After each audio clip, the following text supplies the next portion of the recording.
going on, guys? We're back again today, and I had a special request to talk about the concept of core training. And I want to preface this with kind of a disclaimer, because I know I'm probably going to piss some people off with this discussion today. Particularly in the world of physical therapy, there's almost camps when it comes to core training. There's this idea that, hey, I need to be able to isolate and activate my TA or trans abs. I'm going to call it trans abs because every time I hear someone say TA, I think my blood pressure goes up 5 points.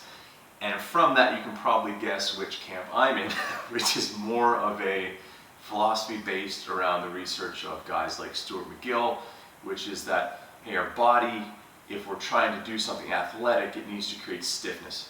And it can't do that by recruiting any one muscle in isolation. So this idea of turning on my trans abs or my TAs and then going to do something athletic, I think is flawed. Now, I want to say that I'm going to be talking about this in the context of athletics, force production. If we're talking about the context of someone who's just recovering from pregnancy or prostate cancer, things like your transverse abdominis and your pelvic floor all of a sudden become the most important thing that you need to focus on. So just to let that out there, this is going to be a conversation about force development in athletic sports and weightlifting, powerlifting. So I think there is some good research that says, hey, trans abs are very important, but I think there's more compelling research, and we're seeing now as time ticks by, there's more and more evidence that it doesn't really matter in terms of athletic performance, whether or not you can isolate your trans abs. So I've personally looked at myself, even when I've had some issues with back pain, my ability to activate trans abs when I'm in a state of pain and when I'm not in a state of pain has not changed. I can't activate them. From my history of powerlifting, when I turn anything on and try to contract anything, all layers of my abdominal wall turn on, trans abs, internal external obliques, they all turn on at once, which is, in my opinion, what you want if you're trying to transmit force. So McGill gives this analogy of trying to smash something with a sledgehammer. You know, you want to exert a force on an object. You want the transmission vector to be as firm and as stiff and rigid as possible to allow for maximum force transference. So if you hit a sledgehammer with a rock, it will shatter because all the force goes through that rigid body and is distributed. If you hit a sledgehammer with a sponge, all of a sudden all that force is absorbed. So let's break that down to the context of something like a squat or deadlift.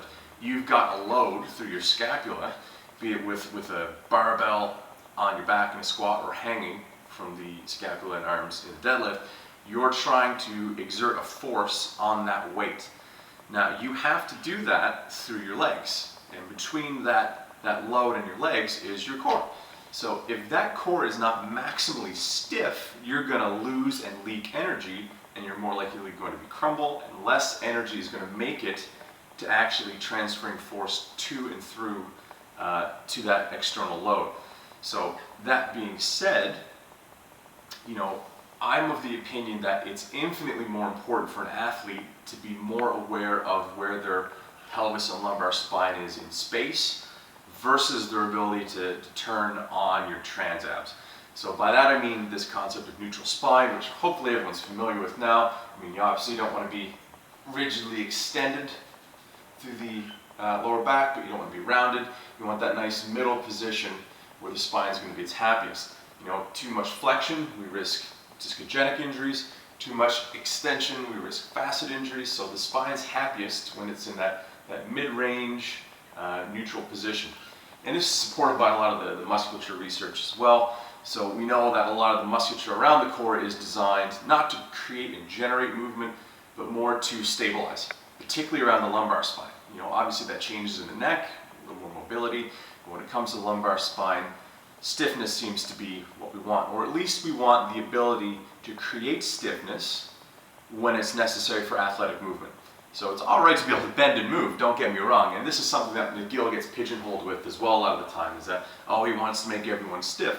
No, he wants you to have ample mobility, but when it comes to exerting force and pressure, you need to be able to create stiffness. So how do we do that? Okay, I'm a big fan of his big three, obviously, curl ups, side planks, bird dogs, but his more advanced plank progressions are a hugely useful training tool.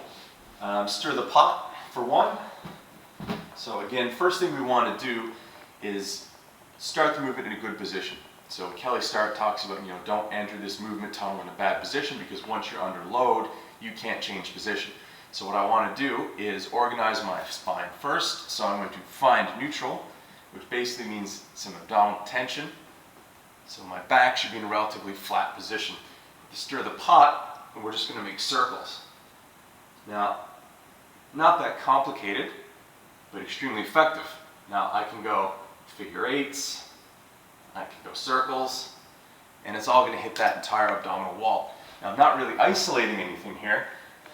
What you can do is try that, try hollowing and kick it in your TA and see how much less stability you have there. Now the other thing, if we talk about more advanced ways of training, is a rolling plank, which is really nice. So we just assume standard plank position. Again, emphasis on neutral. What we're going to do is slowly shift between that and side planks. So pending how hard you want to make that, you can increase the tempo, trying to keep rigid through here. So the goal is not to twist your torso when you do it, but to have all the dynamic limb movement come from hip rotation, shoulder rotation, to transfer you from position to position. So this should not be moving. It's my hip rotation, it's my shoulder rotation.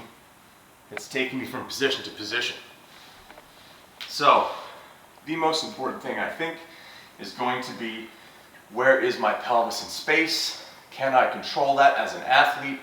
Because if I can't, and I load up a 300 kilo squat, and I've shown that I can't control where my pelvis is in an unloaded position, how the hell am I supposed to control it when I'm at the bottom of a squat and I dump? You're not going to be able to.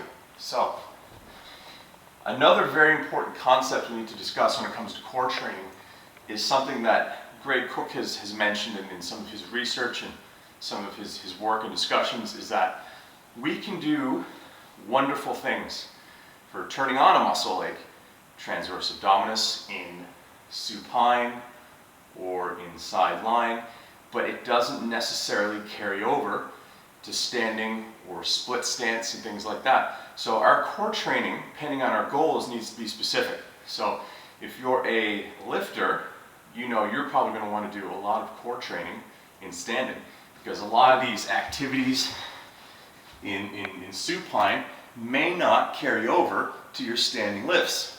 Similarly, if you're a weightlifter, you know that you're going to need to be able to train your abs in that split stance for when you do your jerk. Now, strongman, a lot more lateral movement, you might need to do more lateral control training. So take that philosophy, expand it forward to what you need to do.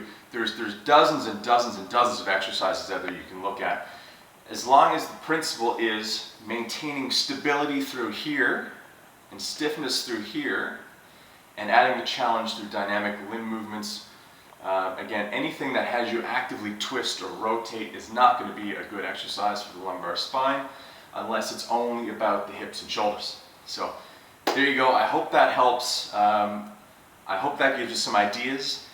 Depending on where you are in your career with therapy and rehab, don't just take my word for this stuff. If you think I'm full of it and you're in the Transab camp or some other camp where this is conflicting information, go do your own research, okay? I'd encourage you to look at McGill's work, and that's just where I tend to sit, but go form your own opinions on this stuff, guys. There's lots of research out there. There's lots of knowledge out there. Go take what's useful for you and what you can effectively put into practice. Thanks, guys.